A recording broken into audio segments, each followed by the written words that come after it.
It gives me great delight to introduce Nick Turner tonight and his talk about his sailing to Antarctica. Nick travelled a 50-day passage on a traditionally rigged three-masted bark from Montevideo to the Antarctic Peninsula via the Falkland Islands and South Georgia, with a drake passage crossing to make landfall in Ushuaia. After passing Cape Horn, what could possibly go wrong? He will enlighten me on sailing, the ship, life aboard, the wildlife, and the feeling of being in Ernest Shackleton's footsteps. Please welcome Nick. Thank you.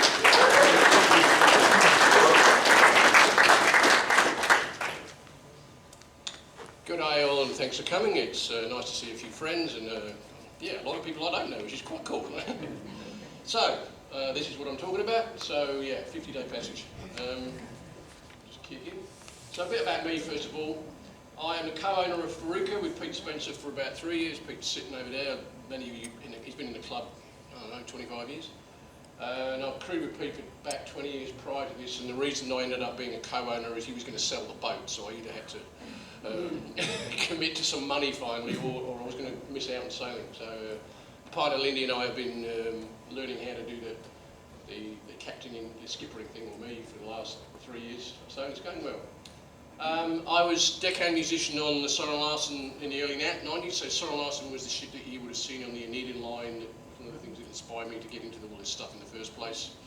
And I did an Atlantic crossing Montevideo to Lisbon, Liverpool to Gloucester via the Caledonian Canal and European ports of various, which was quite miserable at times. Sailing in the North Sea in October and November is not much fun, frankly. And then Western Pacific, Rarotonga to New Zealand, that was a lot more fun. That was a beautiful passage. So I got my miles on square riggers, and I've also been deckhand and musician on the Endeavour, the Lewin, the Doifkin, the Bounty, Housefarnan. One I forgot, Dougie, thanks for coming, mate. So Fiddler's Green, I sailed in the Caribbean with Doug Watson, who's in the crowd over there. Yeah, so I've done a lot of this stuff. More recently, I started paying because I was getting old, and I did a bike crossing in winter on Bark Europa, which was cool, and Bass Strait crossing on the Søren Larsen, as I say, getting old. Yes, and it's a musician, my upcoming local gig, a bit of advertising. So Nick Turner Conspiracy are playing Gypsy Tappers on Friday the 24th. Alan Dawson, the bass player, is sitting over there. Tingley Turner, which is a more folky kind of duo, is the Sunday after that. And the Rolls, my Pogues tribute band, is playing Clancy's on the 16th of June. So we get booked at Clancy's every St Patrick's Day, and it's rammed every single time, and you get 300 people jumping up and down and doing their thing. 6-piece band, a lot of fun. Okay. So, why go?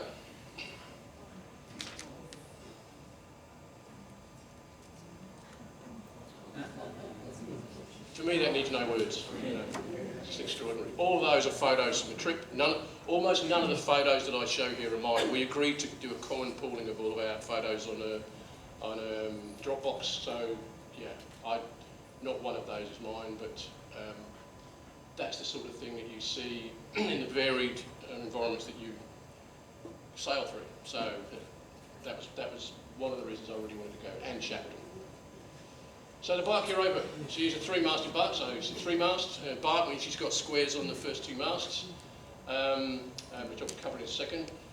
Built in 1911 as a light ship, which confuses me because she's so designed to move through the water. Her standing still with a light on it doesn't compute to me, but that's what she was built as. And she was re-rigged in '86 as a bark, and she sails out of Amsterdam, but she's never there. The Ocean Wanderer, she spends her entire life out on the ocean doing passages. They made landfall in Easter Island today, right? And there was a lot of postings around using the stunsails, so those massive sails that are out the side. She's the only vessel I'm aware of that really seriously uses stunsails. They mess about with them on other ships, but those things, they're hard to rig. And you need to be very careful with them, but they really use them. None of that going to Antarctica, it was far too wild for that, but yeah. 18 permanent crew and 30 to 40 voyage crew. That means you're paying, so you're on an adventure holiday, and the theory is you can do as little or as much as you like, but if you don't do very much, you're a bit of a tosser. So, yeah. And no known for pushing the envelope in adventure voyaging, so looking at that, that isn't just for, it is for show, but they do that sort of thing with the rig all the while. They just sail on the edge constantly. It's awesome. I love it. So, the rig. So what you got here, hang on, I found a thing here, here we go. So, 6 squares on 2 masts. For Antarctica, they do rig the skysail yards and masts, so there's only 5, so these things are actually lashed back here somewhere. They take down the flying jib. Can you see this, or shall I not bother? I won't bother with that. That's not weird. That's good. That's That's weird. good. Possible to Yeah, get the house lights turned down? It'd be much better if yeah, actually, these ones here. And 4.5 sails here, here, and here. There's 9 of those. So you've got 10 squares, 9 4.5s, and then the spanker back here. That is all about helping with the helm. It doesn't drive the ship, it just makes your steering easier. But like, what's that, 10, 19, yeah, 20 sails in Antarctica, normally 22, 23. So these sails are managed by these lines that come down the deck of the braces. So if you want to change your point of sail with these, you are moving 12 or 10 sails in Antarctica to a different point of the wind. And each permanent crew watch has 6 people, and the voyage crew is 9, 10, 11. So you've got your work cut out just changing your points of sail, right? It is quite hardcore. Yeah, and she's rigged like a tank. So she's kind of the Hilux of the ocean, this thing. The Lewin, love the Lewin, but the courses in the Lewin, I'd say, are about half the size of the courses on this, because the Lewin is rigged as a sail training vessel for kids to learn how to sail. She's rigged to be able to go anywhere when they want to go.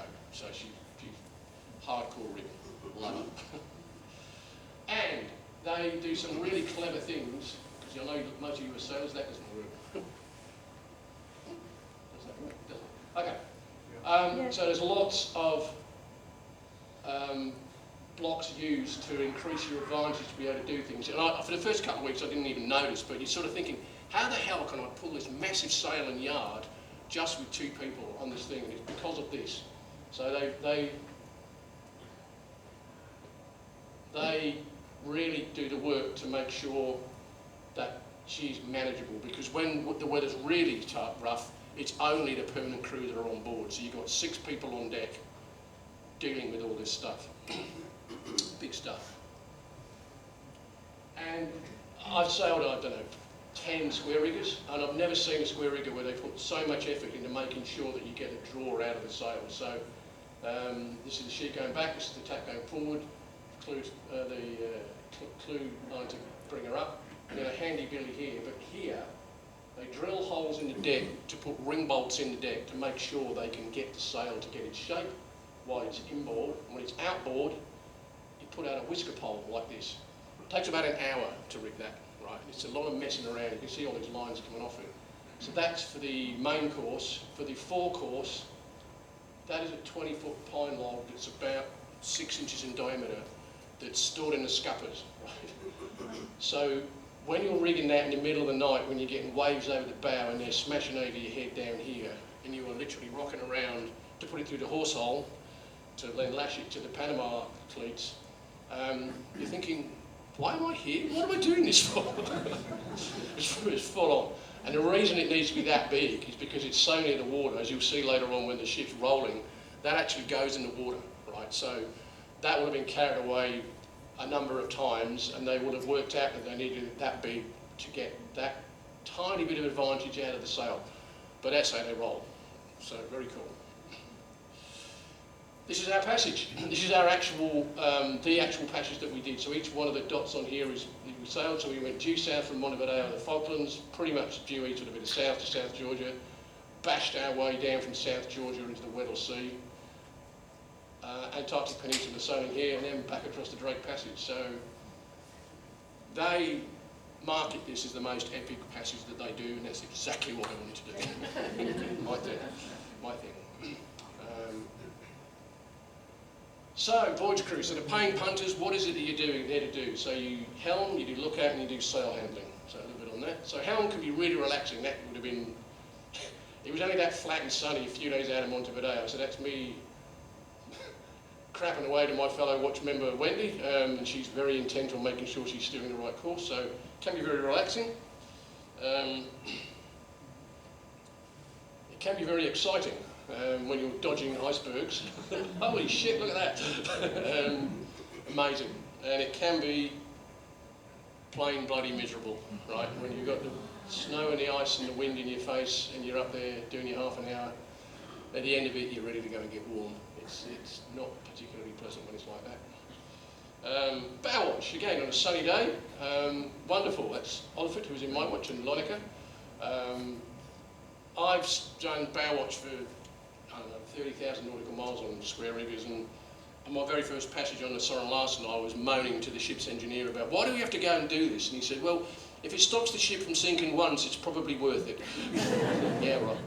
And never until I did this voyage have I really had to focus on getting it right on bow watch. But on here, it mattered, as you will see. And sometimes it just feels really visceral and lonely out there. So the rough weather lines are set here, and you can see the amount of water on the deck there. I don't know where that's probably the Drake, that Geordie, our expedition, who took that photo. And in half an hour, you're just standing out there with the enormousness of the ocean in front of you and making sure that the ship doesn't sink. It's quite an experience. And sometimes it's a little bit too exciting.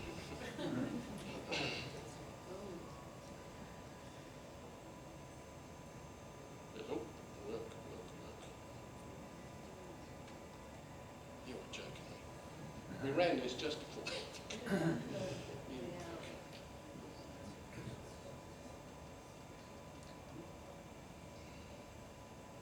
Try running it from presenter view sometimes. Say again? Try running it from the presenter view. That's what I'm doing. Just the next reading here. Let's try from there. Literally. There we go. So bow watch is quite exciting when it's like that, because this ship has no ice rating at all, and that can sink you. Even if you can see right on the bow, you've really got to keep your eyes open and report things back. The day after this, we got a walkie-talkie on the bow, because it was like, well, if we see something, what the hell do we do? And that was in the Weddell Sea. So, yeah. That's Carl. Look, man, you got this, guys? Are we okay? Yeah, so, key message there, it mattered doing bow watch on this voyage, because if you hit one of those, although you know, we hit stuff. I mean, there was a point when I was on bow watch and we just had ice everywhere, and Dan, the chief mate, who was also English like me, was like, we've got one at 11:30, one at 12:30, and one dead ahead, all at 200 metres. Take your pick, sir. And he said, I'm going through the middle. And he did. And it made a hell of a noise, I tell you. Okay. And then handling the rig. So, whoa. This is the first day. This is my co-cabin mate Ian, learning how to climb. So we all got taught that. When I was in Soren Larsen, that was my job, teaching people how to climb the rig. So it's my happy place. So that's me. I don't know what day. That's about day 30. I love it up there. It's my happy place.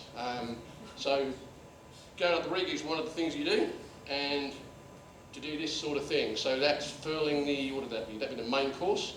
So you're putting gaskets on. You can clue the sail up to the yard to get a certain amount of wind out of it, but then you need to put ropes around it and make sure that she doesn't blow away. And it's pretty safe up there. You've got a foot rope here. There's a steel line going along the back of the yard that you clip onto. No, it is. It really is. That's the easy one. That's low. That's only about 30 feet in the air. God, jeez. Yeah, some of them are a bit higher than that. So, usual rules. You always go aloft on the windward side, so you're getting pushed onto the rig, not pulled off it. And also when the wind's in the rig, these go slack while these go hard. So you want tight stuff. An interesting thing about Bark Europa is the shrouds here, normally they're either side of the mast, but when you get up here, you have this ladder. And I've got to say, climbing that at night, when you're doing this, and you know, on deck you might have this amount of play. When you're 80 feet in the air, it's 6-7 metres going, you bloody hang on. Yeah. I like that. Are you tethered on? Are you tethered on? Hey? You tethered on? Turn it on. Tethered. Not when you're climbing. You can sort of, I mean, you're better off. Yeah, clipping on is one of those things. When you clip on, you've got to clip off. So one of the most hazardous things you do is clipping off, particularly when you're stepping between the shrouds and the yards, and that's actually harder to load out because it's further, but you might have a metre to go between the shroud and getting onto the foot rope at the yard, and then you get there and you realise you've left your bloody harness and then you've got to go back again. So you clip on when you need to, or I do, but you always have a harness. Do you never have two lines, Nick? Carbon? Do what? 2 lines? They never use I know you do have 2 lines. I rarely use them, but yeah, you can transfer, but again, that's more shit that go wrong, so, but yes, you do. And then managing lines on deck, so this is the upper topsail halyard for the main. So nice and flat there, that's a voyage crew member doing the hauling down on the yard. Everyone's smiling, that's pretty easy day, that one. That's less easy. So, pretty much clipped on here. They're hanging onto these lines because they need to. You'll see more of that later on. That's Sarah, permanent crew member, bulletproof. There's water in the scuppers there, water on the deck. Lines have been washed off the pins. So that's a big day. And we're hoisting the upper topsail. We're not taking sail in, we're putting it up. They go hard. So, first landfall was Falkland Islands, and we made 8 landings there. Each one of those circles is a place where we went ashore. And I grew up in Thatcher's Britain in the 80s, and the Falklands was, Galtieri wanted to invade, and Margaret Thatcher wanted to win an election and stop him. So, yeah, it's a big deal for them. Falklands, 51 to 50 degrees south, so you're in the furious 50s already, so it's pretty big. Very like Ireland and Scotland, so you've got gorse and heather and tussock grass and all that sort of lark. Deeply English, so that war, the fact that they are still speaking English, they've not been made part of Argentina, is a very big deal for them. And hand shearing of sheep, that's a traditional Aussie thing, but I've never seen that except there. That guy, he hand sheared all of his sheep, frankly, because he couldn't afford to do anything else. Life's a bit tough there. And the beautiful little rustic English-looking church in Port Stanley with the Europe in the background.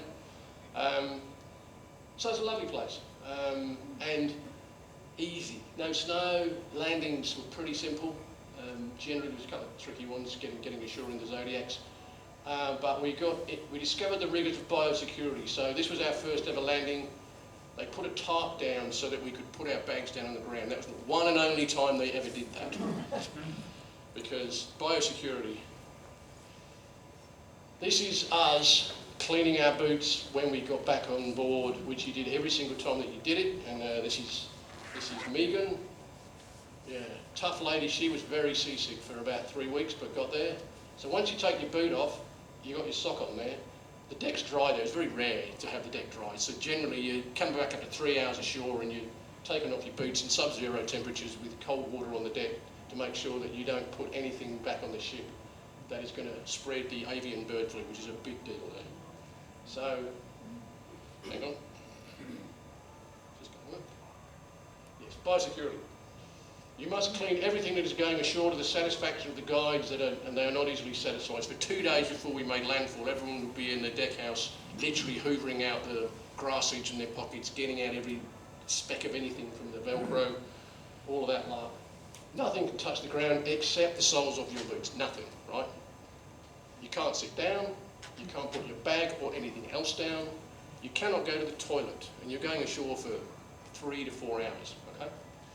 You have to get anything you take ashore out of and back into your dry bag, and if you don't take a dry bag, it's crazy. If you've got a camera, it's going to get wet, while adhering to these rules. So you very quickly learn to get a buddy so that they would hold your bag while you got your stuff out and back to front. On return, you must clean your boots to the satisfaction of the guide, which is exactly what's happening here. Then do it all again and again and again. When we were on shore mode, we did 2 landings a night. 2 landings a day. It was full on. And that's okay, it really is necessary. We saw the impacts of avian bird flu on a couple of bridges we went to, and it was horrible. You know, seals sick and birds sick and awfully getting ripped apart by the various predators who are then going to catch it and spread it. So I am confident we could not have done any more to avoid the spread of this disease, but it's in there now. We kind of got in there towards the back end of when everything was open. And South Georgia particularly is getting closed down there. Very sad. But that's the payoff. That's a black-brown albatross. Just beautiful creatures, and so you could touch them. And there were thousands of them. It was just extraordinary. So that is an albatross nest, and I was a metre away from an albatross. I didn't think that would ever happen to me. Just extraordinary. Awesome. And the other stars of the Falklands was the rockhopper penguins. They're kind of like the Jack Russells of the penguin world. They think they're much bigger than they are. They look like gangsters, and they act like gangsters to each other. And I mean, they just look. And so this is in an albatross nest. Yeah, I can sit here. You're going to stop me. Albatross, I don't care. So generally, the albies and the rockhoppers didn't take much notice of each other until they did. Yeah. Yeah, good stuff. And the other, so there was gentoo penguins and megalonyx. These are weird things. They nest underground, so they're like bird rabbits, if you like. So they very strange creatures. And the skewers. So I've never seen a bird of prey hunt on foot before, but that's what they do here. And let's see if this works. Okay. Watch this. He's just strolling around. These are all nesting. So there's chicks and eggs underneath all these guys. And if somebody goes near one, go away and bother somebody else. He's just waiting for one of them to not pay attention and to lose their chicks or eggs. He looks very healthy, doesn't he? He was very well fed. Yeah, just trotting around. All those stains, that's the poo, so they don't move at all until their partner comes back with food. And the partners can go like 100 nautical miles offshore, and if they don't come back, they're stuffed. Can he fly? Say again? Can he fly? He can, yeah, but he doesn't need to. they hunt on foot basically there, or at that time of year for sure, yeah. Extraordinary sight. Okay. So, next stop, South Georgia. So we made 10 landings there, and you will notice that we were on the east side all the time because the weather was coming smashing from the west, because the Drake Passage and Cape Horn is to the west and there is unimpeded water, so the weather is just cranking through there. And amazing. So David Attenborough has described this place as a rare example of an ecosystem in recovery, okay? Because they've got rid of all of the vermin, the critters. There's no rats, they used to have elk or something there, the Scandinavians imported so they could shoot them, but there is nothing there to impede the wildlife, and the wildlife is just cranking. It's awesome. Very cool. So, South Georgia. Shackleton, fur seals, king penguins, and we're 54 degrees south, so we're not much further south than we were before. So, hands up, who's heard of Ernest Shackleton? Wow, okay. So rather than, I'm going to play you a song now. So, Tina Turner, I do a show at folk festivals. In fact, I've done it at the National Folk Festival. That's called A Sailor's Life, which is describing the life I lived when I was crewing on Soren Larsen, and I'll get some of this into it. And Shackleton. Soren Larsen was the vessel for one of the Shackleton films, okay? So I wanted to incorporate that into the show. And I couldn't find the song, so I had to write the bloody thing. So This is the... This is Shackleton. And you get to sing along. You'll get a hang of this.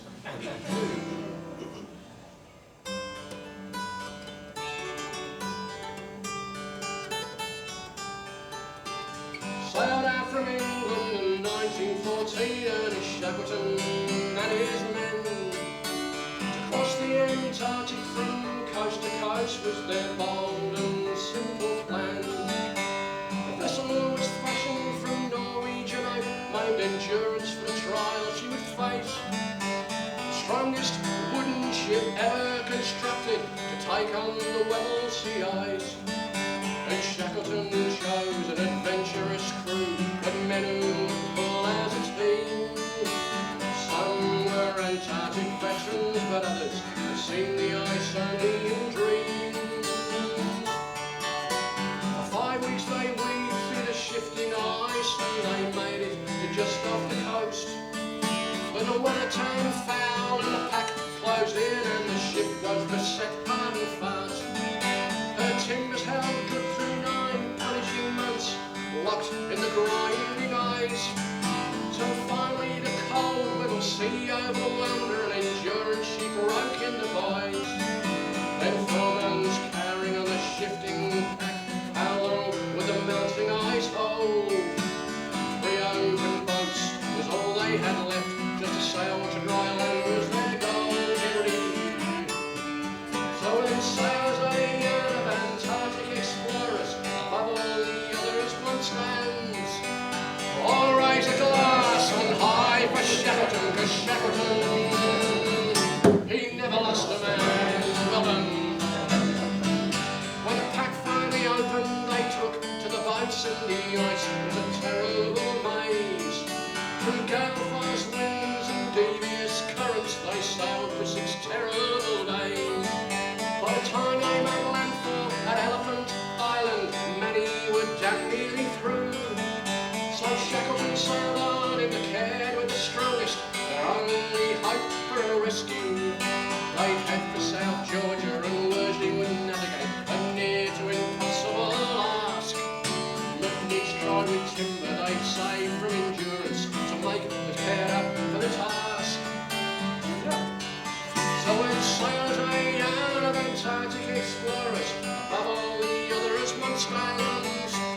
I'll raise a glass on high for Shackleton, 'cause Shackleton, he never lost a man. Nice.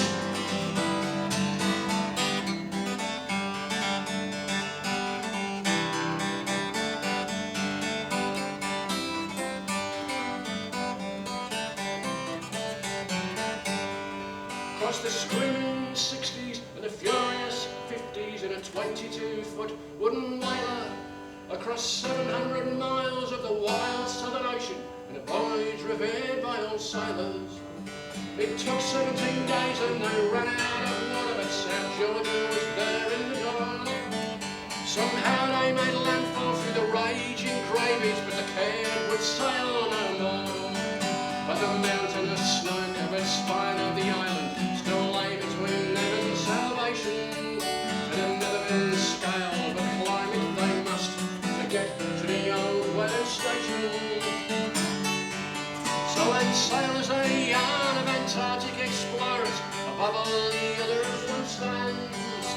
I'll raise a glass on high for Shackleton, 'cause Shackleton, he never lost a man. Carpenter's adze and a 60-foot rope was all that they had for the climb. Shackleton, Worsley and Crean made the crossing, a desperate race against time. With temperatures freezing and clothed all to ribbons, they knew that to sleep was to die. When they finally limped into strongness, the whalemen could not believe their own eyes. High 40-year veterans of Antarctic whaling were in awe of the passage they made. But Shackleton had only thoughts for his crew, he must return to their aid. So then sailors they are of Antarctic explorers, above all the others one stands. I'll raise a glass on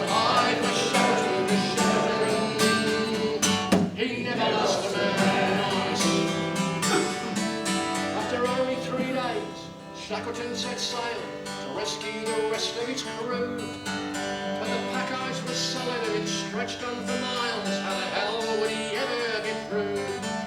3 months he kept trying in 4 different vessels till endurance prevailed and he won. And those 22 men back on Elephant Island, he brought them home safe everyone. So there's a yarn of Antarctic explorers, above the others one stands.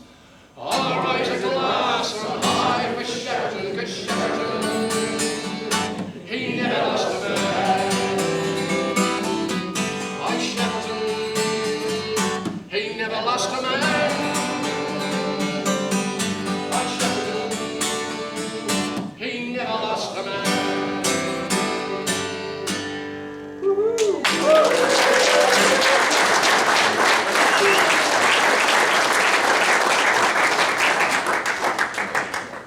Very good. They quite like that song on the ship. So I actually, I've got 8 guitars back home, which is nearly enough. And I can't go sailing without a guitar, I have to have one. And when I looked at how much it was going to cost me and what risk I was going to take in taking one from Australia to Montevideo and then getting it back from Ushuaia, I decided I would buy a guitar in Montevideo and donate it to the ship, which is what I did, which is really cool. Cool. Anyway, right, so South Georgia, the Shackleton hike. So on landings I didn't generally give a stuff about whether I was in front or not, but by the time we got there everyone knew. I mean, and for me actually, it's not just Shackleton, it's his crew, right? It's not just one man, it's the crew.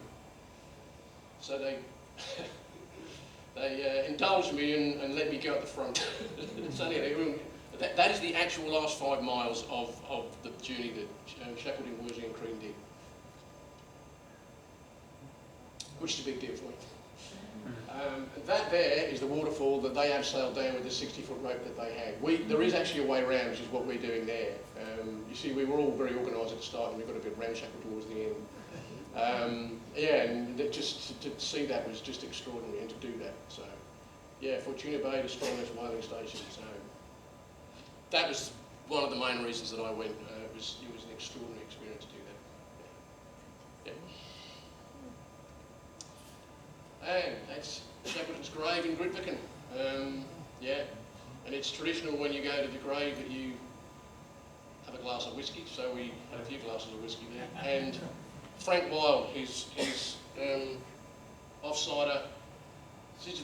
One of the sad things about the Shackleton story is that they got all back alive, and then it was the First World War, and most of them went off to the First World War, and a lot of them got killed in the war. Right? Frank Wild didn't. But he ended up being buried as a pauper in some graveyard in, I don't know, somewhere in England.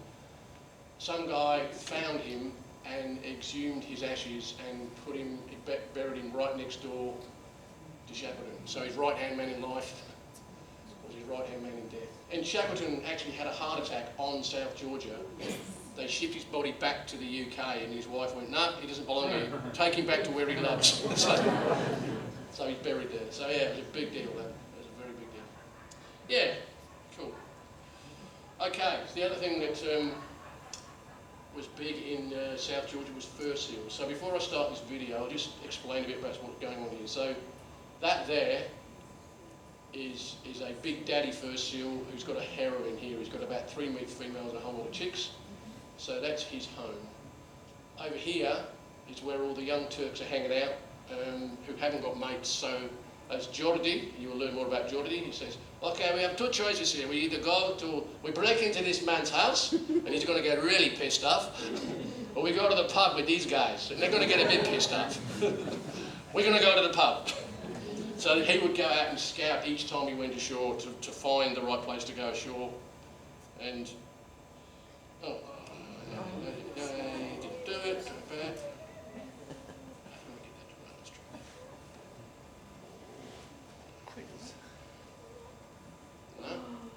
Not doing it. Okay, let's try this. Endurance, yeah. Yeah. If I go over time, it's all because of this. All good. It's not rolling.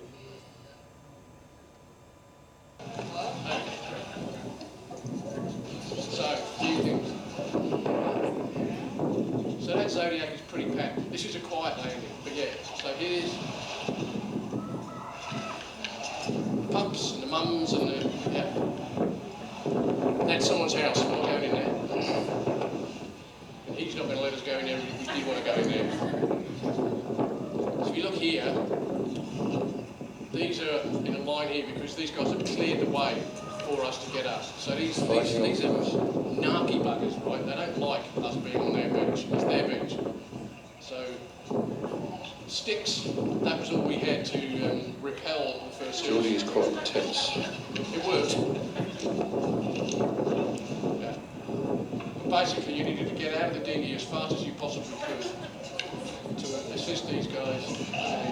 Not happy. As is that first They fight. They're covered in blood. They just, yeah, they smash the crap out of each other. Yeah. They're not cuddly. Anyone who's singing, oh, they're tough. Yeah. It's funny, the one that got really injured, they go further inland. So when we were coming back from going up some mountain or other, you'd see some huge bloody wounds in them. It was not particularly pleasant, frankly. But the payoff for fighting your way through the fur seals was this. I hope this one works.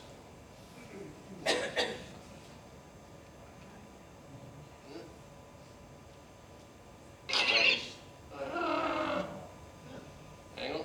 Try it that way.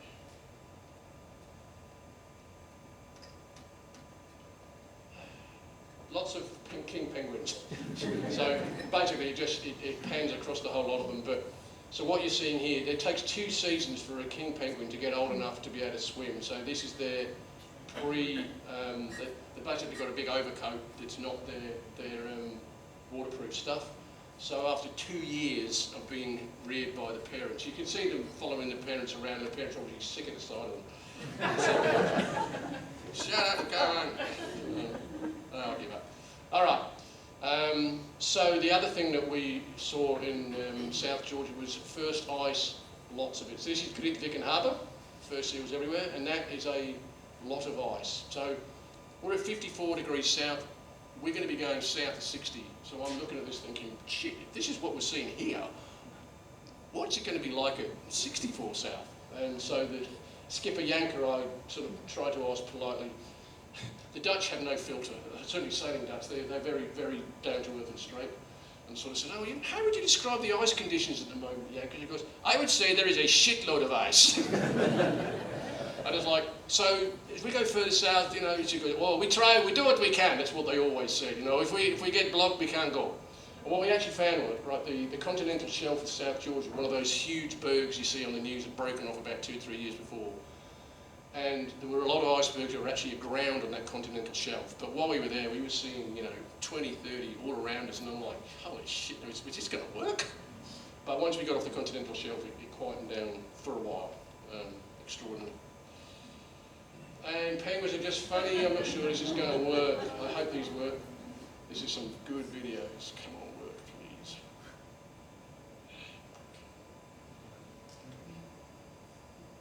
We tried this.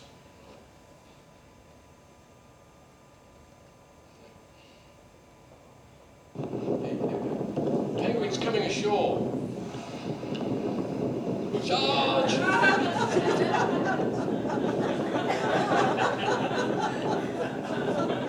That went all right. Penguins fighting in the pub. Let's see, please work. Yeah, what about you?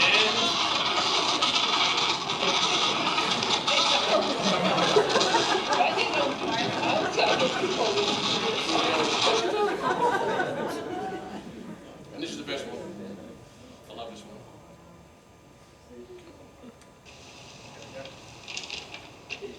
Oh, we can all go up here. We can all do this. No,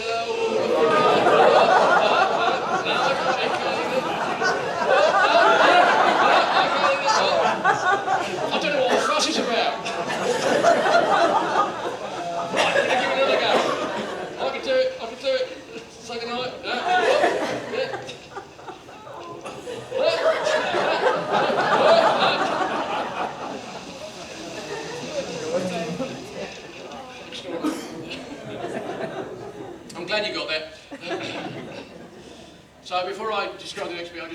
recognise Captain Janker. So females, Dutch skipper, mid-40s, and expedition leader Geordie. These guys could not have done more to get every second of the most that we could get out of this. Some days you wanted them to stop, frankly. Just like, okay, I just want to rest. And each day we would have an etterklokkie, where they would describe what we were going to try to do the next day. It was always, okay, plan A is we do this. We have plan B, we have plan C. Okay, because the weather will blah, blah, blah, blah. But these two people, both extraordinary humans. And yeah, they are legends. So Janker's been skipper for at least a decade on the Bark Europa, you know, and female skipper, pretty cool. Very cool. Because then things got big. So, bashing from South Georgia to Weddell, 8-day passage, prevailing winds are strong westerlies. So that's Cape Horn there. So the wildest waters in the world are going against you, and the prevailing winds are strong westerlies. So Shackleton, I think Elephant Island's back here, they, in a 22-foot bloody dinghy, they did 17 days there, and they did it, and two, Worsley managed to navigate, so they actually found South Georgia, which is, he had 1 degree of error that he could do for them to miss it and end up in South Africa if they ever got there. Amazing. Yeah, so we took 8 against the weather.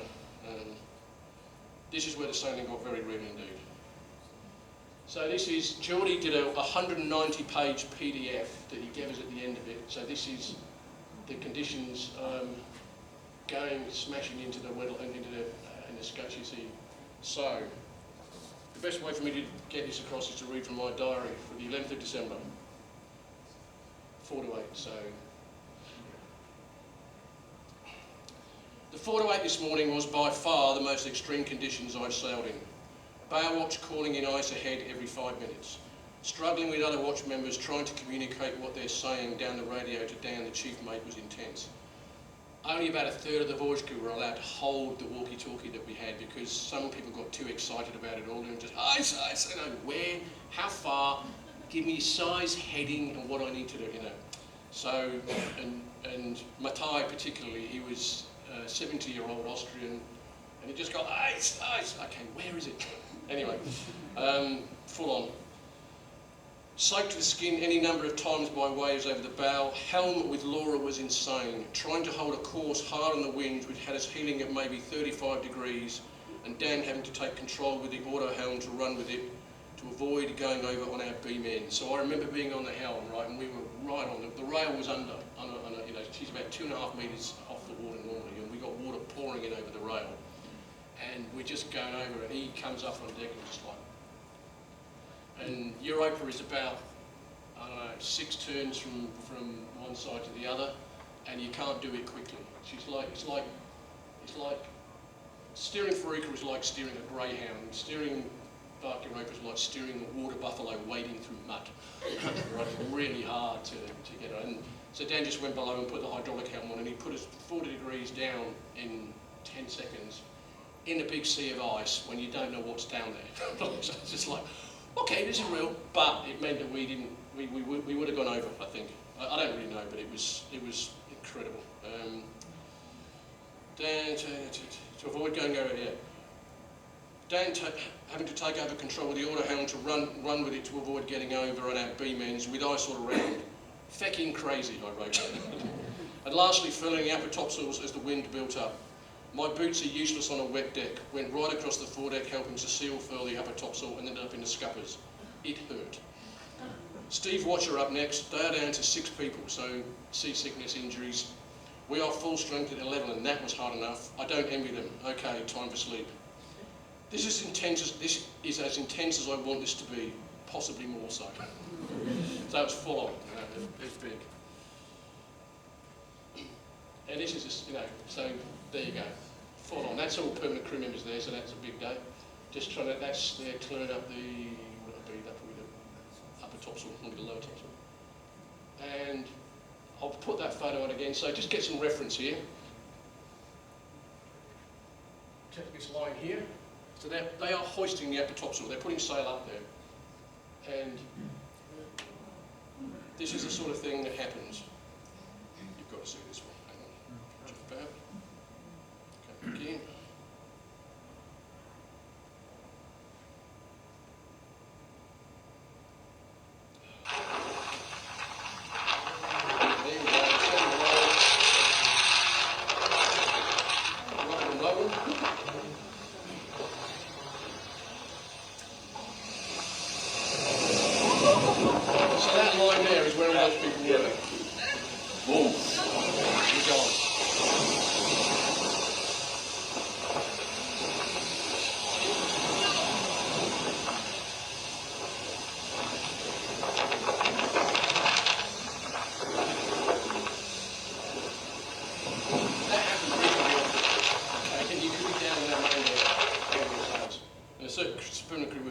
out quite a lot of time. And that was quite tiring. So imagine I was on a thwartship's bunk, right? So imagine trying to sleep with that. So this is my watch leader, 29-year-old Jay, and even she was falling asleep. That's probably about 11 o'clock at night back. It didn't get dark. It was 1 hour of sort of twilighty stuff. We got very tired doing this passage. And then sailing in Antarctica, an epic entrance straight into a raging Weddell Sea on the 18th of December. 18th of December. Weather has come in. We are severely overpowered and are now on 4.5s only. Getting the squares in was apparently a shit show. Probably something like that happened. I wasn't on deck with that. Lots of people soaked, and Geordie moaning with fatigue and pain in the library with his head on the desk. I was actually at the ship's computer sending an email to my partner Lindy. If he'd known I was there's no way he would have shown that weakness, but he was buggered, right? He was done. Ice is everywhere, and Skipper Yanker is stressed. Don't shout unless it's important, guys. This to Bob and Kyle, who were not excitable types. They were pretty level-headed people. I slept surprisingly well, wedged back to front, half sitting up, like Jay was there. That's in my bunk. The other way around in my bunk, I end up in a fetal ball at the bottom of the bunk within 20 minutes, then have to crawl back up. Awesome. You can feel the power of the wind in the movement of the ship. It was just on the wind. 12 to 2, we played iceberg slalom in 30 to 40 knots under staysails only. Shared bow watch with Olfert. We didn't hit anything big. And on helm, there were so many bergs I couldn't actually count them.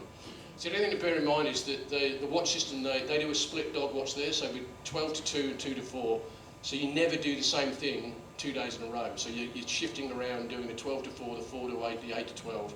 So you're living a 26-hour day, standing your watches 2 or 3 times in the day when it never gets dark. The disorientation is quite extreme. But it's loads of fun. So that is a Weddell Sea. So that is actually looking astern, but look at the windage there. Right, there's almost nothing up there. We've got staysails only, and that's the heel that we got on. And you've got exactly the same up front, and you've got to wind your way through that undersail. Big. The Weddell Sea, so that's the payoff. I mean, just beautiful. Just amazing. So this is us in the dinghies.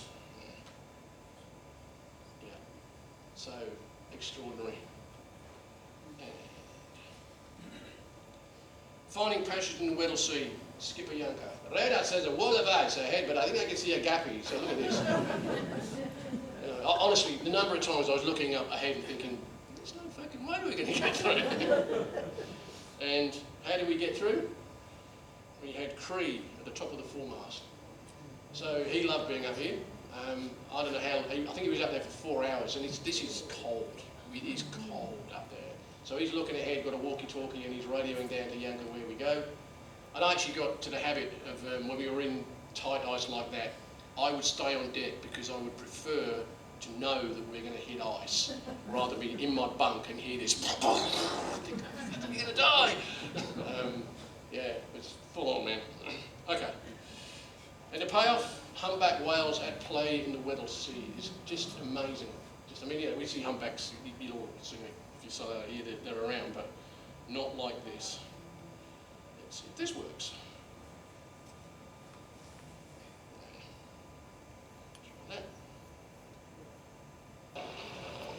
Wow. It's insane.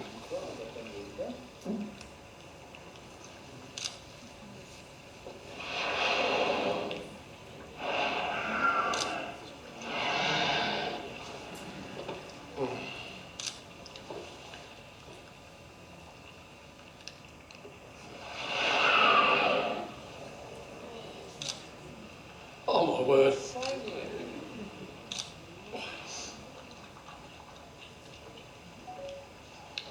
Yeah, amazing. And my favourite memory of that is actually my co-watch member, Olfert.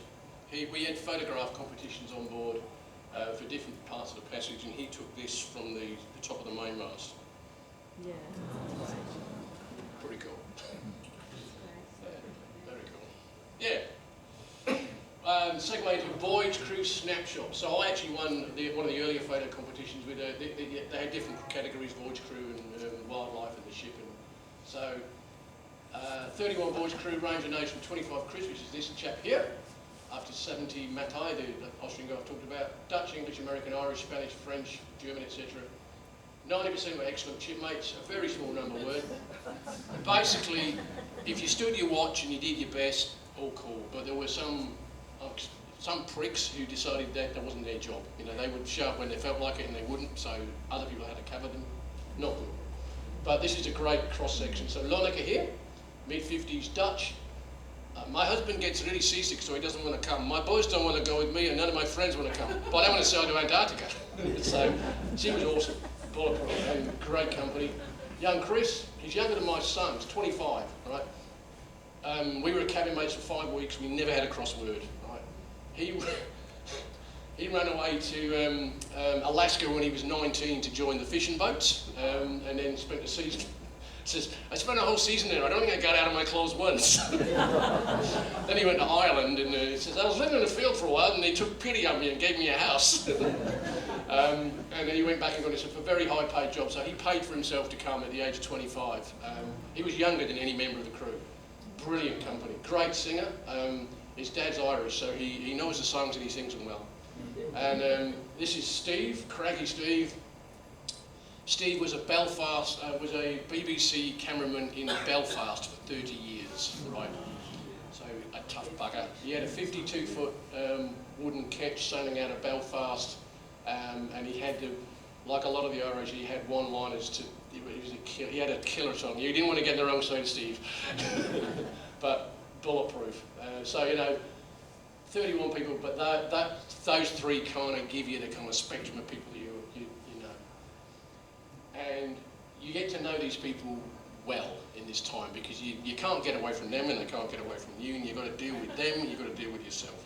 Very cool. Okay, the Antarctic Peninsula, 64 degrees south, screaming 60s. This is a common saying down there, south of 50 there is no law, south of 60 there is no God. That's the old swearing used to say that. It was cold, freezing cold. And the weather just changed by the hour. The ice could be, you know, you get the wind blowing one way and the ice is getting pushed in a certain direction. So you're going to land on this beach and then the wind changes. And you're constantly having to change. And Geordie's thinking about how the hell you're going to get ashore and do stuff. And Yanker's, you know, dancing the ship around and this stuff. And we did 15 landings, 15. Insane. Normally, you know, the big cruise ships going out of Antarctica, they'll do 1 or 2 and you might get ashore on one of them because there's so many people they can't get everyone ashore. Nuts.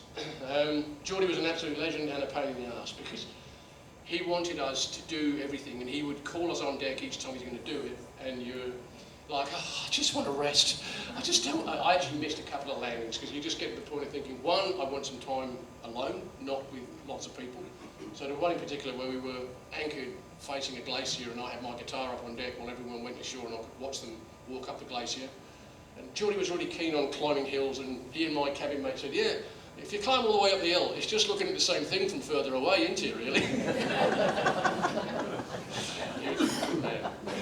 But that's Geordie Plana Morales, first hill. So, yeah, amazing character and just relentless in giving you the best experience that you possibly could and taking the most extraordinary photographs. A lot of the photographs in this, Geordie's, he's a legend, that guy, in these circles. And landings, never dull. So as probably a lot of you sailor types know, if you sit in the front of the dinghy, that's where you're going to get wet. That's Blackie, that's the big dinghy.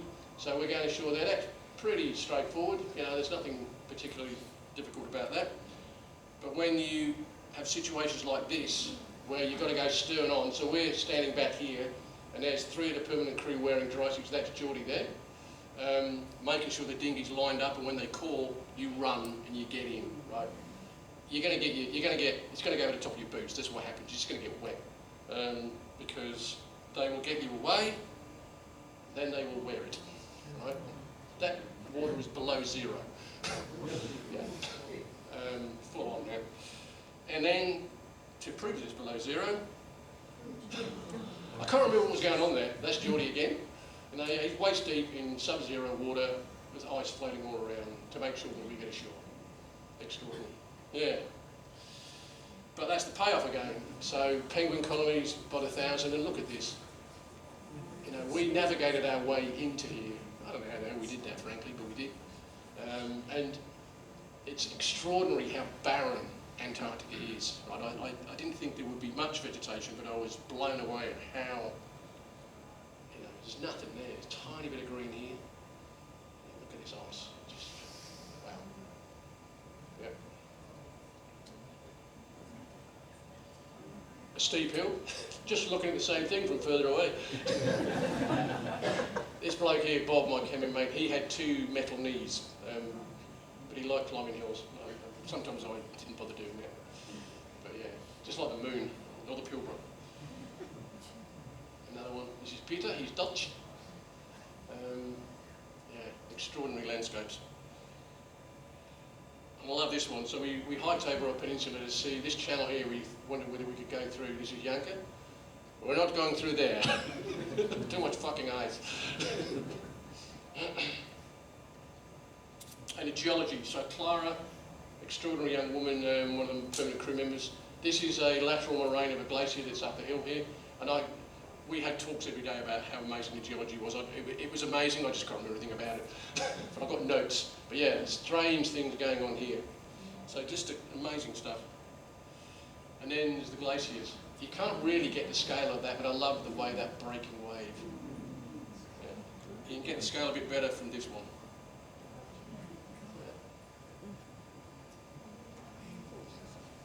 Yeah. Wow.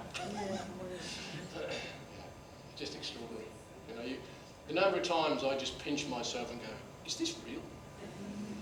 Just extraordinary. And that's actually one of my photos.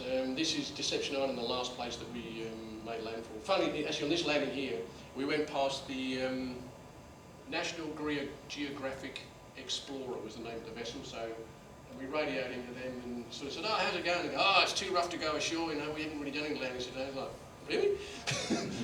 we didn't stop. But it was pretty windy that day. But yeah, just extraordinary landscapes. Oh yeah, and the other thing is the old whaling station. So I think this has probably had some flood come through, but they're just stuff lying around that's been abandoned. It's been there, you know, 80, 100 years. And it's probably the only place that anything grows. So the birds love nesting on top of these, but this is the old cooking up, the vats for cooking up the whale oil with this extraordinary scenery in the background. Yeah, that's Deception Island as well. And the permanent crew, or at least some of them. So 18 of them, I can't describe all of them, but amazing people.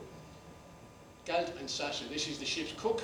He's actually the son of the original skipper, Klaus. Man of few words, but man. And Sasha, every day they fed us in conditions that you would not believe that anyone could actually bloody bring out a meal. And you know, they fed 50 odd of us every damn day. It was extraordinary. Cree, the master, this guy should be in silent films. He was like a cross between Buster Keaton and Charlie Chaplin with his expressions. He could say nothing at all and you would die laughing. So this is the polar plunge. I declined the polar plunge because I'm sensible. But this is people taking their clothes off to get into the water, and they give Cree their phone and say, could you take a photo of me? Sure. And this is Clara, the happiest person in the world. So I wrote a song for the ship, and Clara has a smile that knocks off your socks. She plays a great banjo and knows about rocks. So she's a geologist, banjo player, and just amazingly positive person. The only time in 50 days that I saw her down, she was coming back down the companionway at one point, and she just looked tired and a bit buggered. And we were just making, we were a bit about a day in the Drake at that point. I said, are you okay? And she goes, I'm okay. She had been in the chain locker repainting the lines on the anchor chain for 4 hours with the ship doing this. If you want the job from hell, that's it. And she only looked a little bit down. Amazing, you know. Yeah. And, you know, 16 other people who were just equally as extraordinary. So, yeah, privilege to know them. The Drake Passage. This is from Wikipedia. The Drake Passage is considered one of the most treacherous voyages for ships to make. Currents at latitude meet no resistance from any land mass, and waves top 40 feet, 12 metres, giving it a reputation for being the most powerful convergence of seas. Skipper Yanko, we don't dally in the Drake. When she was chief mate with Klaus, the original skipper, She said, the only time ever he came up on deck during my watch was when I took in sail on the Drake Passage, and he goes, why are you slowing down? She goes, I'm worried we might get there early. He goes, don't fucking do that. Put it all up, we want to get across. So, you know, you take them with her, you get, and after, you know, we had a tough time getting from South Georgia to Wetherill. We knew it was going to be tough, because the wind's always going to be in your face, but what was it going to be like? And we were lucky.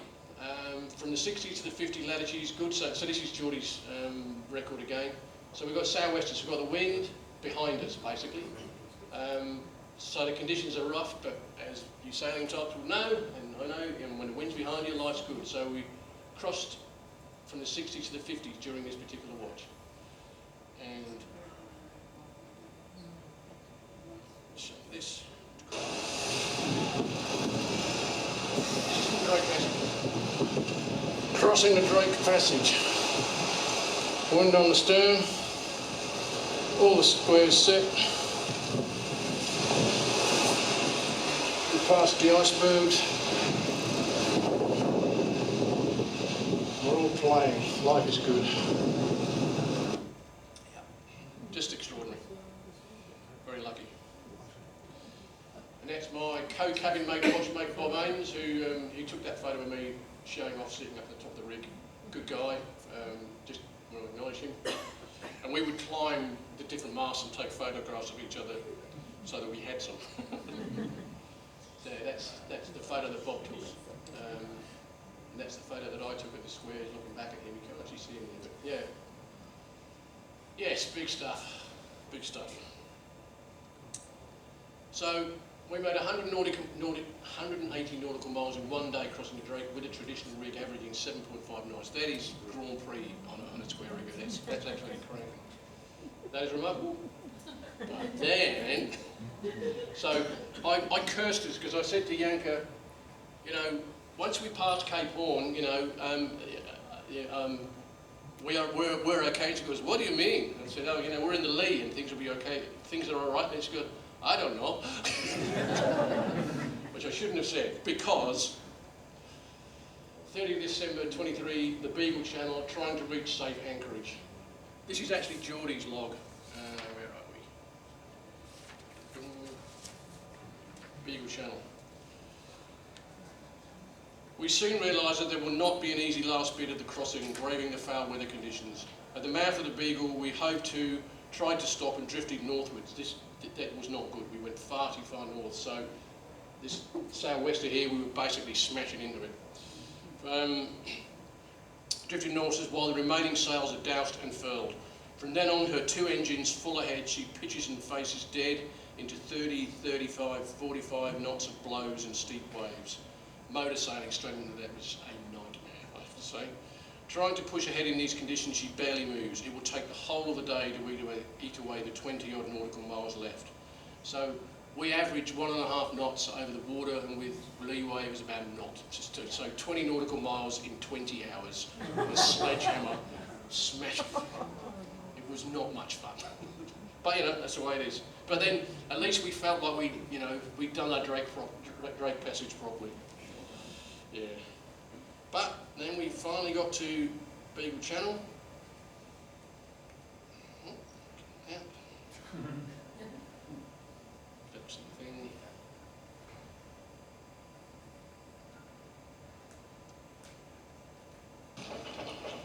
And as the anchor goes down, I'm standing at the very, very top. This is the truck at the top of the Royal Yard. This hoop here is the mounting for the Skysail Yard, and last time we came into Adelaide I was standing on that. Sorry, yeah, Adelaide. And now we're coming to anchor in Ushuaia and I'm here. Feels good. Looks pretty good too. That's our nav lights.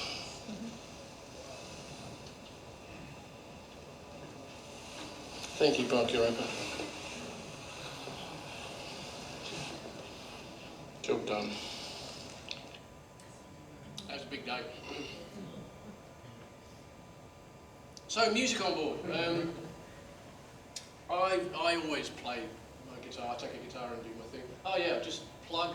So I've written my memoir of when I quit uni when I was 20. I have copies of the book over here if you want. And I had my launch at Clancy's about a month ago.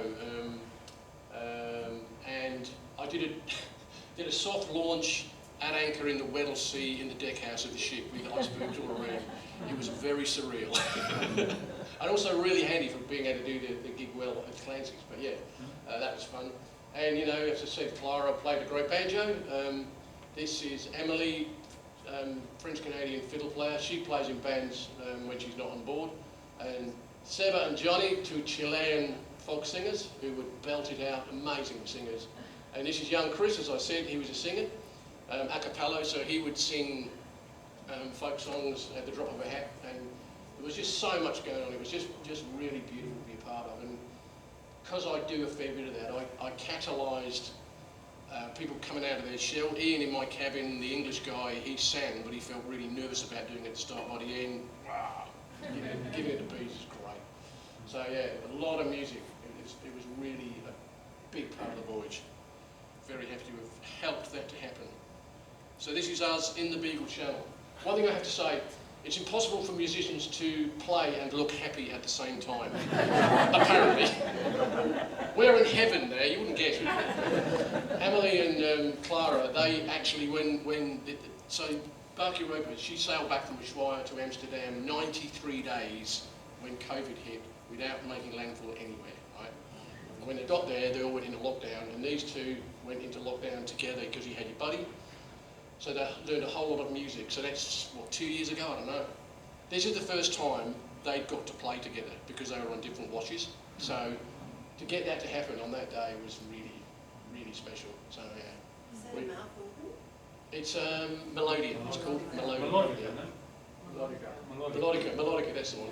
Yeah, and he's a music teacher in Estonia, I think it is, yeah. Yeah, very cool. Okay. And then finally, after 50 days, having covered 4,417 nautical miles, we made landfall in Ushuaia. And it was a strange feeling, it always is. I remember when I was on Suriname, we came into the Azores, like 30 days out of sight of land, and I went ashore, and first reaction is, there's people I don't know here. I can walk more than 100 feet. And what's that thing? Oh, it's a car. So it always does me in. For the first day or so, you're in such a surreal, I am anyway. Yeah, but we made landfall. We got there. And we said our fond farewells, so went back to the ship and handed over the guitar, so I wrote a dedication on it. Lindy and I are going to go to the Pacific. We're doing Fiji, Fiji, Vanuatu, New Caledonia, and hopefully the guitar is still there. But that's Jay, my watch leader, and these two wonderful men. Yeah, so we went aboard, handed over the guitar, and then got off. And just to put it in perspective, see the cruise ships behind these vast things. As Irish Steve said, yeah, go to see Antarctica through double glazing. The vibe on those things was nothing like what it was on the Europa. So keep your poison. This is very much not for everybody, but it was certainly the way I wanted to do this. And then 3 days later, they provisioned up and they went out and they did the Drake again, and then they did it again, and then they did it again, because that's what she does. So, you know, there's another 30 people on board here that the crew are going to get to know the same way that they did us. Having crewed on Sorrel Larsen is a strange feeling that, because you know each other so well, and then you've got to transition into something else. That's what she does. So she's out there doing her thing. Yeah. But the 31 of us, this is Shackleton's grave. That's probably one of the very few photographs that we're all in. So we all dispersed to our various parts of the globe, and we have lots of WhatsApp conversations. They're going to watch this, so I've got to be polite about them. But extraordinary people, you know, each one of these people I can.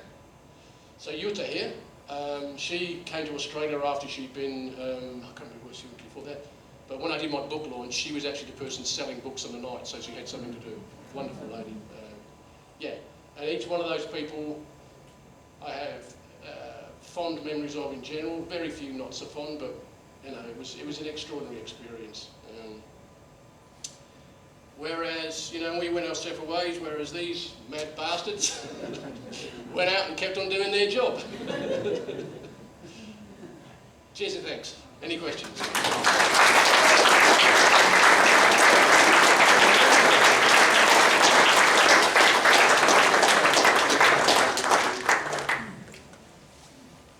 Nick, can you tell us, perhaps you said this before, but how does the vessel run throughout the year? What is its movements? She puts a schedule together that fits. They change it every year.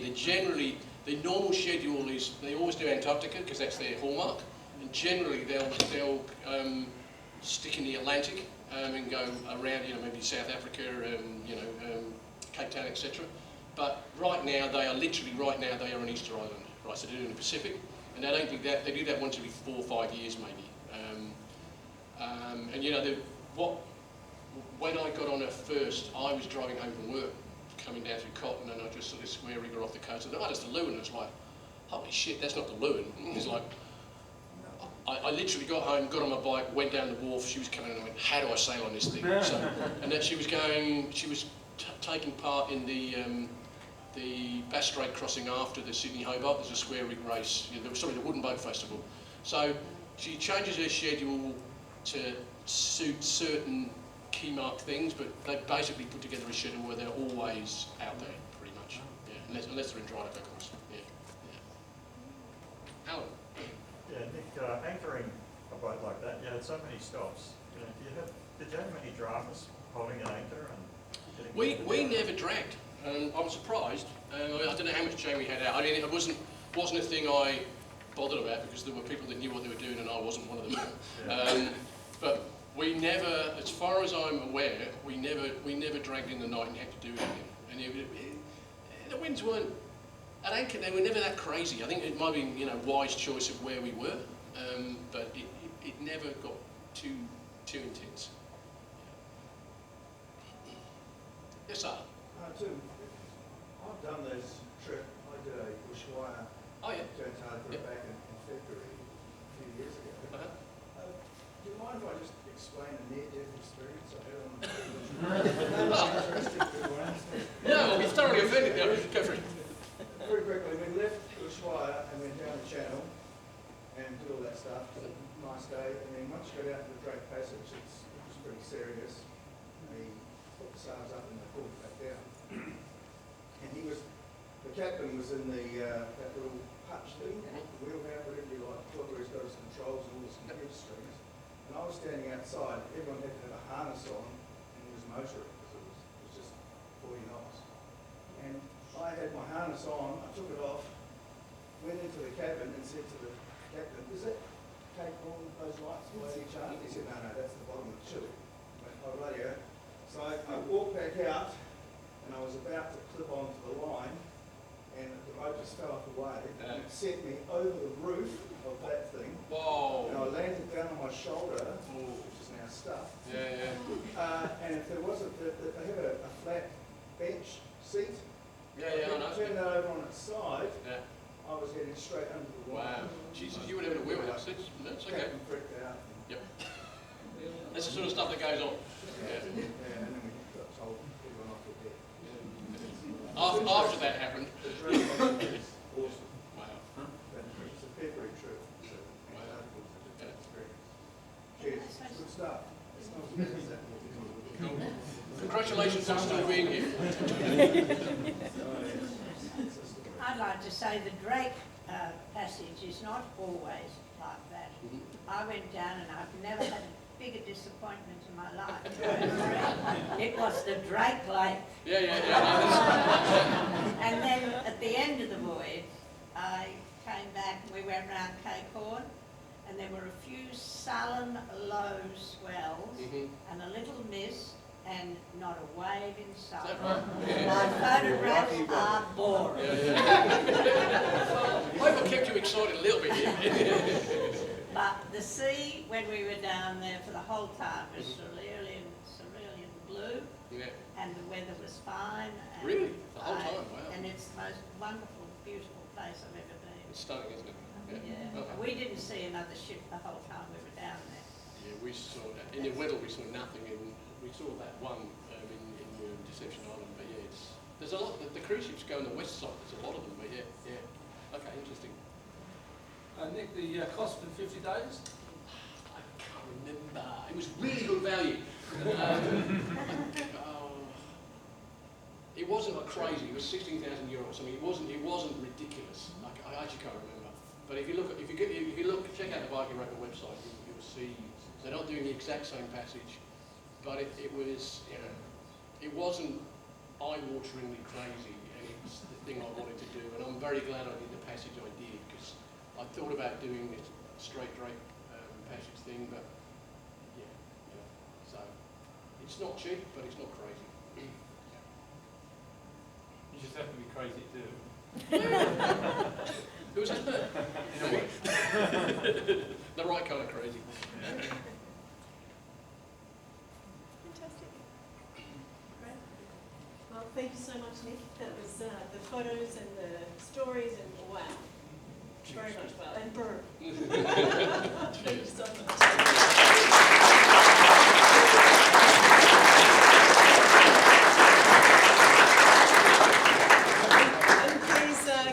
Dates for his gigs coming up, and have a look at the book over here as well. Now I've got a few very tame events coming up in the cruising calendar. But the Stargazing cruise is this Saturday night, where you literally sail off into the sunset and come back sometime after midnight. So if you'd like to register for that, please do. The jam is on after that on Sunday. 30th of May on Thursday evening, we have the Frio to Indonesia launch. So people will be giving you information on that big event for next year.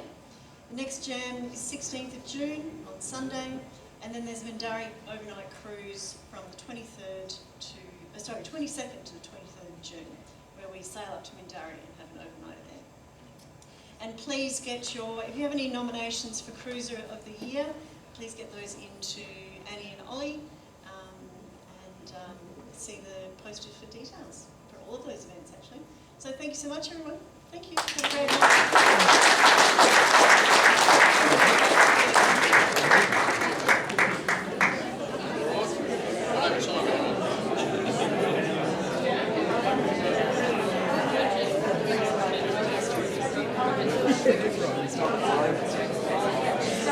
night.